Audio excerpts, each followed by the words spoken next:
When has a conspiracy theory actually turned out to be real?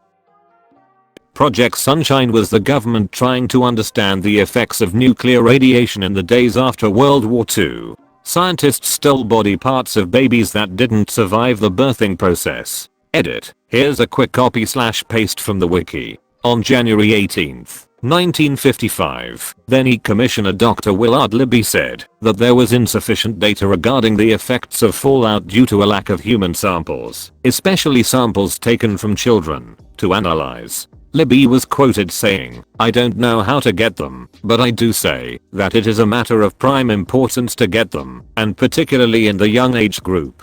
So, human samples are often of prime importance, and if anybody knows how to do a good job of body snatching, they will really be serving their country. This led to over 1,500 samples being gathered, of which only 500 were analyzed. Many of the 1,500 sample cadavers were babies and young children, and were taken from countries from Australia to Europe, often without their parents' consent or knowledge. According to the investigation launched after a British newspaper reported that British scientists had obtained children's bodies from various hospitals and shipped their body parts to the United States, a British mother had said that a stillborn baby's legs were removed by British doctors, and to prevent her from finding out what had happened, she was not allowed to dress the baby for the funeral.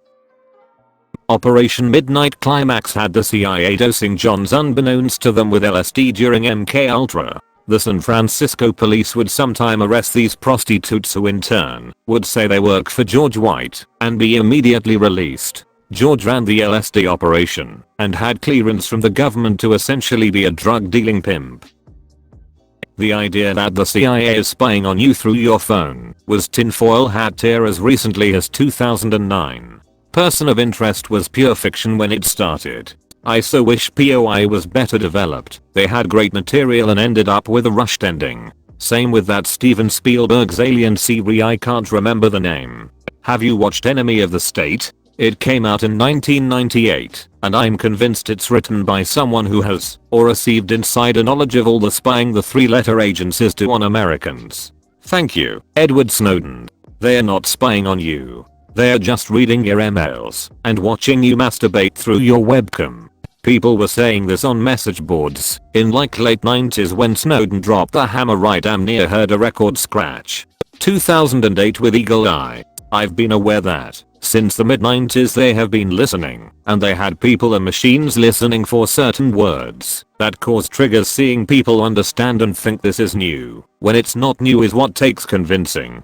And that the government was spying on Americans in general. You would have been called a tinfoil hat nutjob before Snowden released confidential files. Today, the Utah data center is public knowledge. A copy of every packet sent over the internet by any American-based ISP passes through the Utah data center.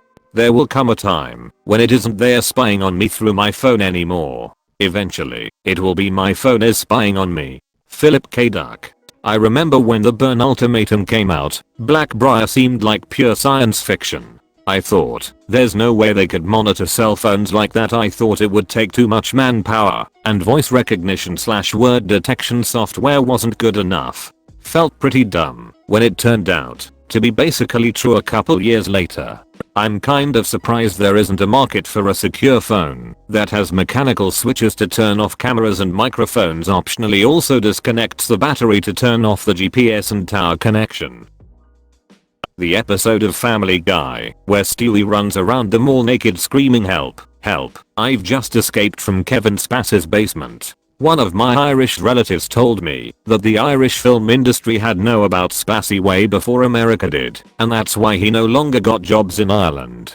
This is a quote from Irish actor Gabriel Byrne, who worked with him on The Usual Suspects in 1995. I did not know honestly then the extent of his violence. I mean, he was kind of a joke in that people would say, backquote, that's Kevin, but nobody really understood the depth of his predations. It was only years later that we began to understand that filming was closed down for a particular reason, and that was because of inappropriate sexual behavior by Spacey. Edit. Thank you for the silver. Isn't that because McFarlane knew a lot of the shady sh that was going on and took jabs at some of them, like he did with Weinstein? Can't source that, however, as I remember reading about it on Reddit and hope someone else might be able to. I knew several people in the theatre community in London, one of whom worked at the Old Vic where Kevin Spacey produced shows in the summer geared towards jump-starting the careers of young artists. He told me they quietly stopped hiring underage boys because Kevin Spacey wouldn't leave them alone, and it was very well known he was a deviant, but it was swept under the rug. This was in 2009. Another good friend of mine was in London a few years later, said within minutes of meeting Spacey, he asked if he could blow my friend, like matter of fact style, like asking how the weather was. My friend was of age, but apparently Spacey will duck anything that moves, just has a sweet spot for the younglings. People in the London theatre scene knew too from his time at the Old Vic. I'm sure Hollywood heard all this and ignored it. A friend of my husband's got groped by Spacey during the filming of The Life of David Gale. At the time they all laughed it off, like that's weird. Turns out it's not weird, it's horrible, and Spacey is a sexual predator. Back when it was hitting the news cycle there was a thread I think on r/besteth where somebody had been talking about it years earlier, citing this odd dark web blog forum. I looked at it, and there were literally countless anecdotes of people knowing about Spacey that were dated years before he was caught. Stories like being with young boys in Thai nightclubs, the theatre scene, rumors from sets and internationals that talked about things that happened when he filmed in other countries. Would be disheartening to know about years before the news dropped when nothing was being done. Spacey's behavior was well known in theatre acting circles for at least 15 years. I read references to things he allegedly did involving junior actors back sometime around 2010. In the UK it wasn't front page news, but equally it wasn't a secret only a few people knew. Unfortunately, fame and influence is a hell of a cloak. Edit. See corroborated comments about his time at the Old Vic below. Pointless as this superpower is, very few times I didn't understand, or essentially get a Family Guy joke, so best I got out of that was learning he was gay. From Family Guy revelations later really gave that joke a second serving, must say. It's not that people didn't know, it's just that the North American industry has no problem covering things up and carrying on. When I started in the film industry 10 plus years ago, Kevin Spacey being creepy and gay was already very old news with lots of stories running around. I'm in Toronto BTW. Watergate was originally rumors spread by the Nixon's wife.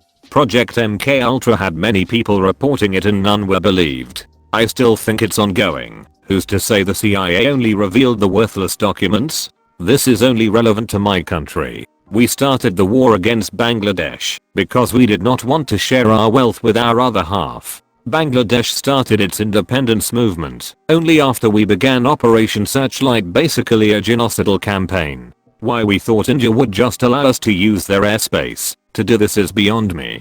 This is a new perspective. I can only think of a handful of instances where a country willingly wanted to get rid of its territory, Malaysia kicking out Singapore etc. But why would Pakistan want to lose such a huge chunk of land and people, market and labor and access to Southeast Asia?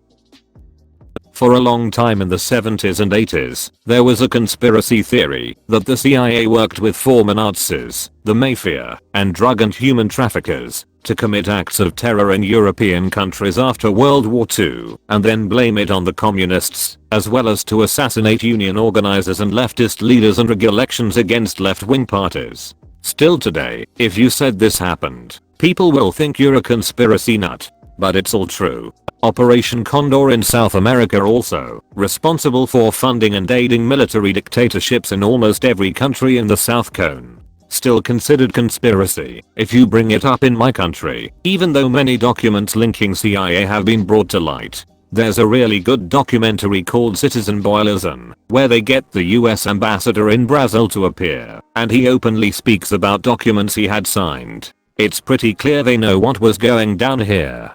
God, I ducking hate to say this, but I never bought the whole Russiagate nonsense, because it came from the intelligence community. Why? The shit they got caught doing since their inception is enough to never trust them, but is most likely only the tip of the iceberg. Also, before anyone says the FBI CIU isn't part of the IC, let me correct you. It is a singular department in the FBI that is more mysterious than dark matter and has less oversight than a neglected child in a trailer park. The majority of its agents come from intelligence backgrounds, and it operates through the FISC system. Basically it's CIA Zero, as in a branch of the CIA without the budget. I learned about Operation Gladio from Archer. When the CIA was created after World War II, the head of European operations was literally a Nazi. He worked intelligence in Eastern Europe for the Nazis. Operation Paperclip was super ducked up. In many ways, America lost the ideological war with the Nazis, who promptly invaded and subsumed American governmental structures and culture. The School of the Americas is just a fascist training ground for South America. Yeah, and neither of those were the first time America meddled in Italy's freedoms. I really think part of the reason why people think communism is always totalitarian is because the US tanked the 1948 election, which the Democratic Communist Party was on track to win. The party was founded and handled by moderate pro-democracy philosophers, some of whom died in prison under Mussolini. They weren't the enemy, they just had the wrong branding for America's delicate little sensibilities. Thanks for watching. Hit the subscribe button and activate the notification bell for more videos. Also like the video if you enjoy it.